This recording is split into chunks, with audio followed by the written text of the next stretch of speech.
हरे कृष्ण।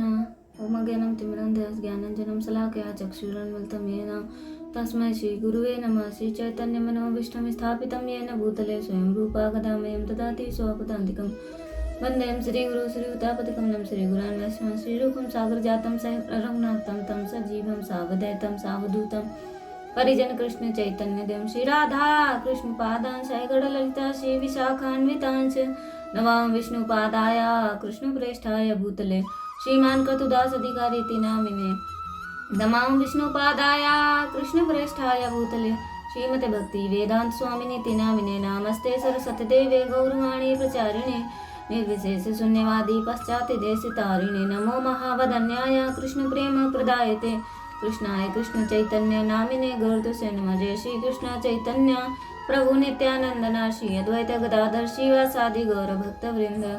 हरे कृष्ण कृष्ण कृष्ण हरे हरे हरे राम राम राम हरे हरे। जगत गुरु शिल प्रभुपाद की जय, अनंत कोटि वैष्णव भक्त वृंद की जय, गुरु महाराज की जय, मदन गोपाल की जय। हरि बोल। भगवान मुझे आज्ञा चाहिए कि मैं अभी आपकी वाणी को पढ़ सकूं। हरे कृष्णा। श्रीमद् भगवत गीता अध्याय 2 और श्लोक नंबर है 46। यावनार्थ उदापाने सर्वथा संलुप्त उदके तावान सर्वेषु वेदेषु ब्राह्मणस्य विजानतः। तात्पर्य अनुवाद श्रील प्रभुपाद के द्वारा। श्रील प्रभुपाद की जय। हरे कृष्ण। एक छोटे से कूप का सारा कार्य एक विशाल जलाशय से तुरंत पूरा हो जाता है। इसी प्रकार वेदों के आंतरिक तात्पर्य जानने वाले को उनके सारे प्रयोजन सिद्ध हो जाते हैं। तात्पर्य वेदों में कर्मकांड विभाग को प्रोत्साहित करना है और आत्म साक्षात्कार के क्रमिक विकास को प्रोत्साहित करना और आत्म साक्षात्कार ध्येय। भगवत गीता के 15वें अध्याय में 15वें श्लोक में इस प्रकार स्पष्ट किया गया। वेद अध्ययन का ध्येय जगत के आदि कारण भगवान कृष्ण को जानना। जो वेद पढ़े जाते हैं वो वेद मतलब अपनी कमाई के लिए नहीं, वो वेद अध्ययन इसलिए है कि हम कृष्ण के बारे में जान सकें, उनकी लीलाओं के बारे में जान सकें। अतः आत्म साक्षात्कार का अर्थ है कृष्ण को तथा उनके अपने शाश्वत संबंध को समझना। तो आत्म साक्षात्कार होने का अर्थ यही पर प्रभुपाद जी बता रहे हैं।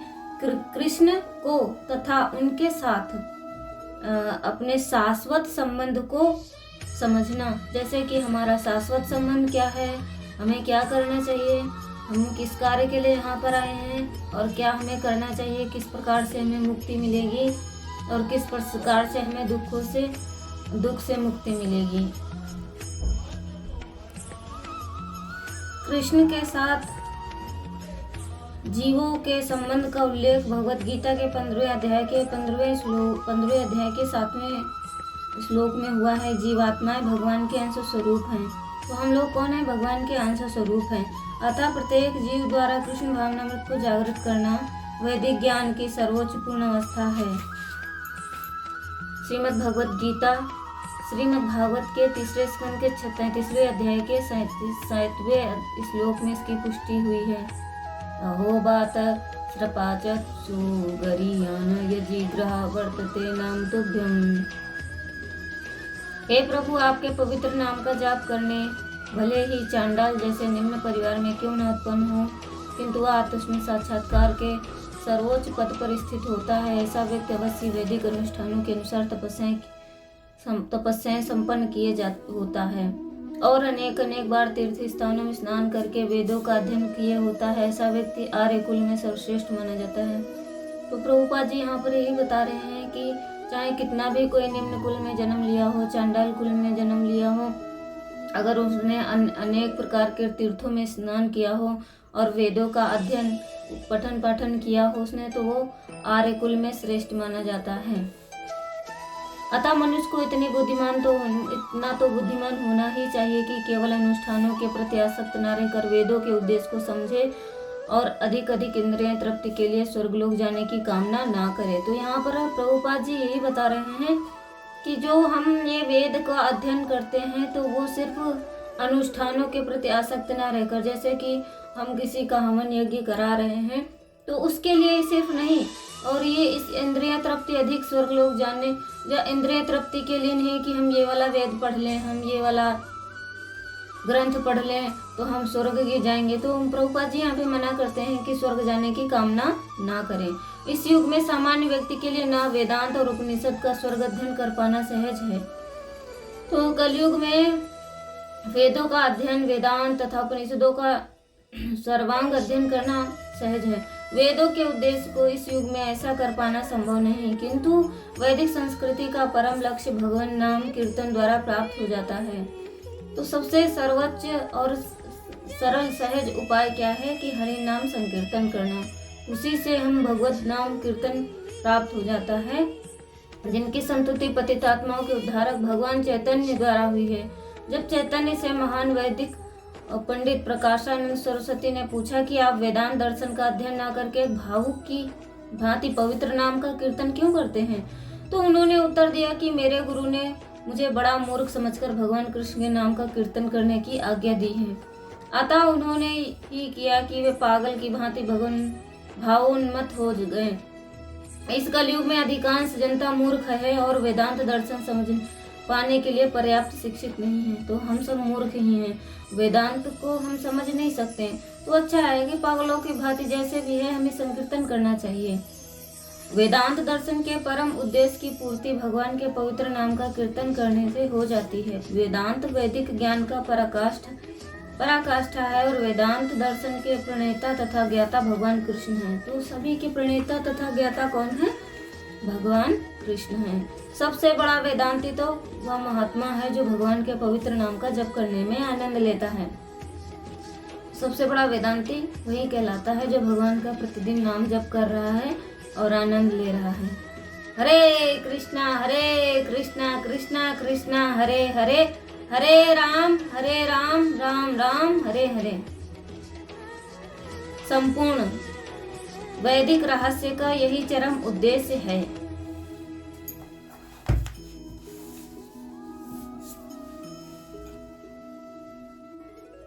जल से सर्वथा परिपूर्ण स्वच्छ निर्मल महान सरोवर के प्राप्त होने पर मनुष्य को छोटे छोटे जलाशयों की आवश्यकता नहीं रहती। तब जब मनुष्य को सरोवर प्राप्त हो जाता है तो छोटे छोटे जलाशयों की क्यों आवश्यकता रहेगी। तो इसी प्रकार जब आपको हरि मुक्ति का मार्ग पता चल गया हो तो आप क्यों ऐसे वैदिक अनुष्ठानों के पीछे भागेंगे कि आपको स्वर्ग जाना है, स्वर्ग जाना है।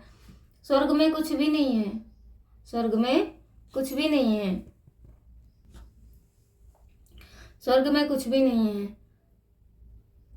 वहां पर एक अवस्था पूरी हो जाने के बाद में आपको फिर यहाँ पे आना पड़ेगा।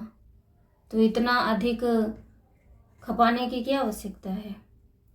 कारण है कि छोटे जलाशयों में अगर हाथ पैर धोए जाएं तो मिट्टी धुल जाने पर वह जल स्नान के लायक नहीं रहता, और अगर उसमें स्नान किया जाए तो वह जल कपड़े धोने लायक नहीं रहता। यदि उसमें कपड़े धोए जाए तो वह पीने लायक नहीं रहता। परंतु महान सरोवर के मिलने पर उसमें कुछ करने पर भी उसमें कुछ भी फर्क नहीं पड़ता, अर्थात उसकी स्वच्छता, निर्मलता, पवित्रता वैसे की वैसे ही बनी रहती है।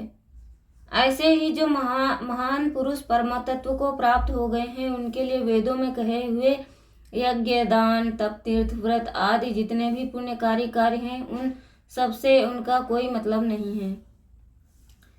नहीं रहता। अर्थात पुण्यकारी कार्य करने के लिए छोटे छोटे जलाशयों की तरह हो जाते हैं। ऐसा ही दृष्टांत आगे 17 श्लोक में भी दिया जाएगा। यह ज्ञानी परमात्मा महात्मा समुद्र की तरह गंभीर होता है। उसके सामने कितने भी भोग आ जाएं पर वे उसमें कुछ भी विकृति पैदा नहीं कर सकते।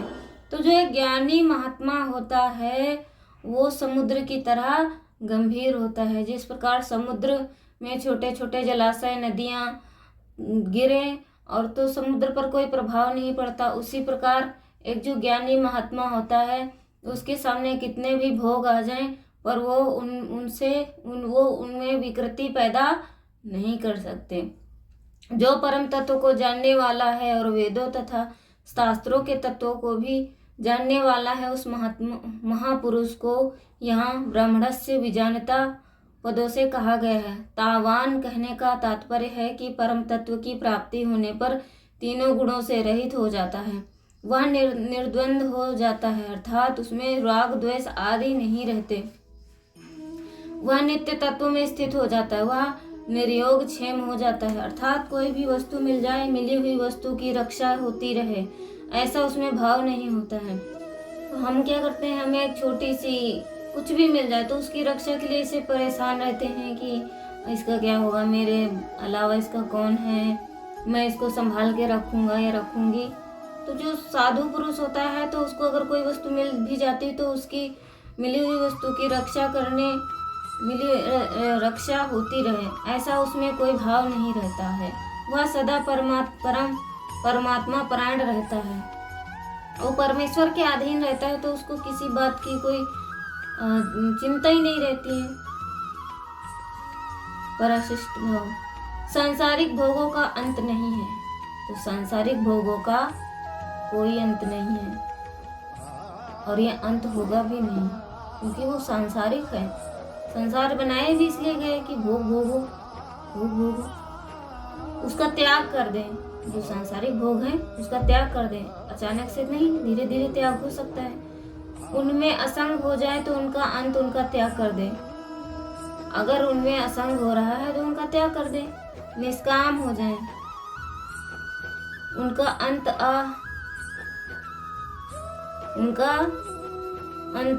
अनंत ब्रह्मांड है और उनमें अनंत तरह के भोग हैं, परंतु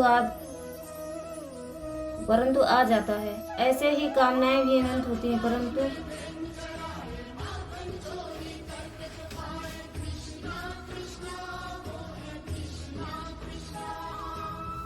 हरे कृष्ण। अब कल आएगा 47वां श्लोक। तो बहुत सुंदर इसमें से शिक्षा मिली है हमें कि हमें वैदिक कर्म कांड के पीछे नहीं भागना चाहिए। हमें सिर्फ और सिर्फ गुरु महाराज के वरिष्ठ भक्तों के आश्रय में रहना चाहिए, ताकि वो हमें अच्छी शिक्षा दें, तभी हम भगवान कृष्ण के प्रेम को प्राप्त कर पाएंगे। अन्यथा यहीं हम 84 लाख योनियों में बार बार भटकते रहेंगे। तो हमें इस श्लोक से बहुत शिक्षा मिली है। इन शिक्षा को अगर हम अपने ऊपर धारण करेंगे तो अनंत अपार आनंद को प्राप्त होंगे। हरे कृष्ण। वांछाय कलत्रभ्यश्च कृपा सिन्धुभ्यो च पतितानां पावनेभ्यो वैष्णवेभ्यो नमो नमः। जगत गुरु श्रील प्रभुपाद की जय। अनंत कोटि वैष्णव भक्त वृंद की जय। हरे कृष्ण।